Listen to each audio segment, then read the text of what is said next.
Ways and Means is an overdraft that the Central Bank of Nigeria gives to the federal government to fund its 2023 budget deficit, with the Ways and Means hitting 20 trillion as at August 31st, 2022. The federal government says it plans to securitize the Ways and Means repayment. According to Section 38 of the CBN Act of 2007, the federal government repayment of Ways and Means shall not take the form of a promissory note or such other promise to pay at a future date or securitization by a way of issuance of treasury bills, bonds, certificates, or other forms of security which is required to underwritten by the bank.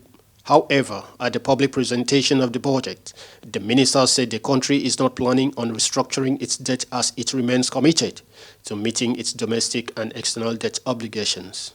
She states that the federal government will continue to utilize appropriate debt management tools to streamline the cost and risk profile in the debt portfolio, including through concessional loans, spreading out of debt maturities to avoid bunching, and reprofiling of the debt maturities by refinancing short-term debt using long-term debt instruments. Nigeria is not planning on restructuring its debt as it remains within healthy limits, and also we remain committed to meeting our domestic obligations. Let me say that debt is provided for in our annual, debt service is provided for in our annual appropriations.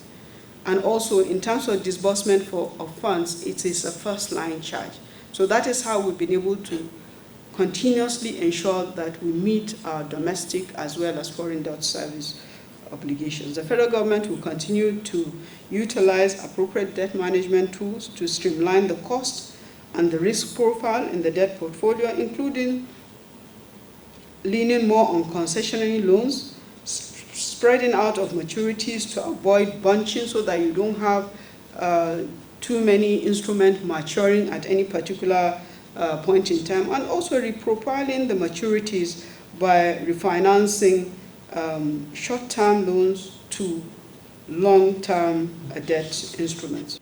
Our debts are within healthy limits. The problem we have is in the revenue side, because our debt service to revenue is putting a lot of pressures on the operations of government. The minister said plans are on to revitalize its investment arm, Ministry of Finance Incorporated, MOFI, in order to attract foreign direct investment.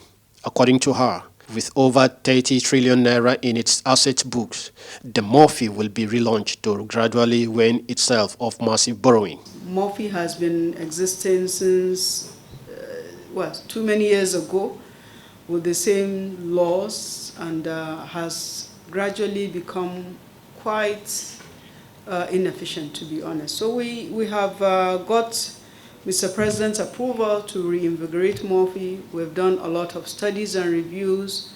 We're now at the stage where we hope in the next month or 6 weeks we will be able to relaunch MOFI. We've been able to take stock of the assets that are currently in the books of MOFI. And even without taking the ones that are not currently in the books of MOFI, we already have about 30 trillion in terms of asset size. So you're looking at a debt of 10 billion, we have assets of 30 trillion. We're going to open these assets for investment. So we'll be issuing different kind of equity invitations for investment in these assets. Government doesn't have the capacity to recapitalize some of these assets enough. Ahmed also said the federal government is planning to reposition the National Youth Service Corps, NYSC, to make it more effective and achieve its mandate. Awesome Raffle, ABN, Abuja.